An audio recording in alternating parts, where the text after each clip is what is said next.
Hey, what's going on, ladies and gentlemen? I just did a video on how to look at long-term rentals when investing, and I have this crazy concept about renting over buying. I think that real estate investment is good, but your primary home can be an investment, but when not done correctly, it can actually be more of a liability than an asset. That's just my opinion, and there's certain factors that make into that.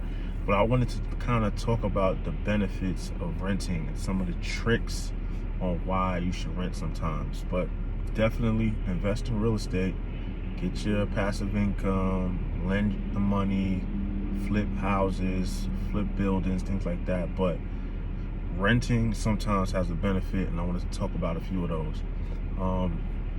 One of them is flexibility and mobility, being able to get up and go. You know, when you buy a house, you got to sell it, you got to go through that whole process. You know, you might do a 6-month lease or a 1-year lease, and after that you realize that this isn't for you, or the location isn't for you, so you're able to move around and go to another place. Second benefit is lower initial cost, right? To buy a house, you got down payment, you got closing cost, you got other things that miscellaneous things that you might have to pay for. With renting, it's just taking your security and your first month's rent, and that's it. And then you might still have that other money that you could have put as a down payment, and you can invest it somewhere else if you have the discipline. No maintenance costs, right? Owning a home, but like, you got to pay for something, got to get fixed all the time, right? And you got to come out of your pocket. And those maintenance costs, when the house is in your personal name, it doesn't get written off on your taxes, right? But when you're renting, any kind of maintenance costs, usually the landlord or the property manager, whoever it is the one taking care of it, right? So that's really good. Less financial risk in the sense of, if there's a market downturn, right, your house might not be worth as much as it once was, or recently once was, and now that might cause an issue for a homeowner. You don't really go through that when renting, because you know what your rents are, and it stays the same. No property taxes. This is a big one. The hack that I have with no property taxes is this: you want to, when you have kids, I've seen a few people do this, and they did it in a couple ways. You can move to an area, a public school that has a phenomenal school district, and usually phenomenal school districts have high property taxes. However, if you go into that same neighborhood or community, city, town, whatever it is, and you rent there, you don't have to come up with that down payment. You don't have to pay property taxes. And so this is a little workaround when it comes to putting your kids in good schools, where you don't have to actually move there and buy a house and pay property taxes there. You could just rent in that neighborhood. So that's one of the benefits of renting, is no property taxes. You don't have to pay that. And that could be anywhere. Like when you get to a certain age, you know, you might not want to pay property taxes because it's associated with the schools, and you might not have children. So you're like, why am I paying property tax? Let me just rent, and it's a lot easier on me.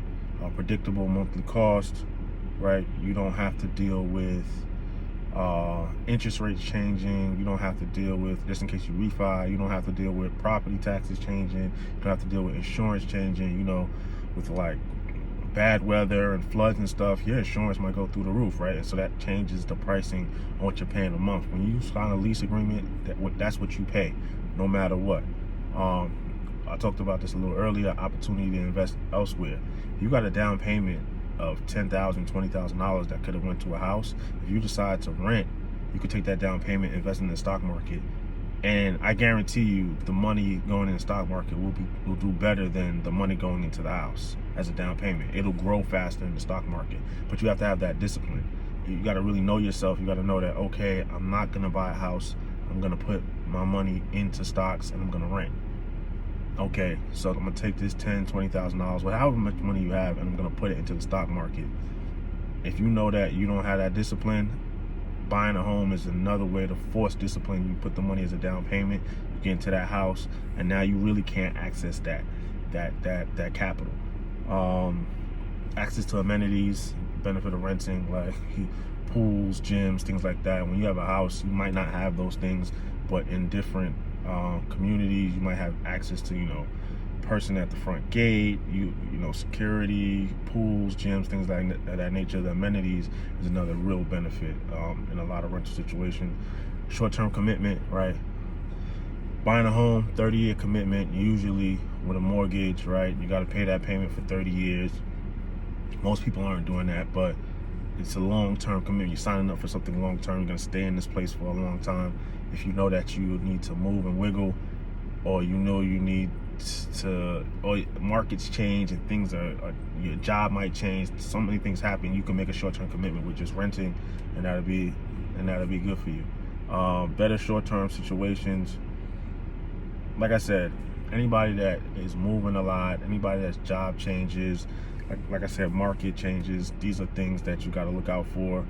Any personal reasons that you're like, hey, I might want to try out different apartments. I might want to live in different cities. Like, you know, that's cool. Like for 10 years, I could go to 10 different apartments in 10 different cities, right? It would be very difficult to buy houses in 10 different cities and then be able to maintain those mortgages.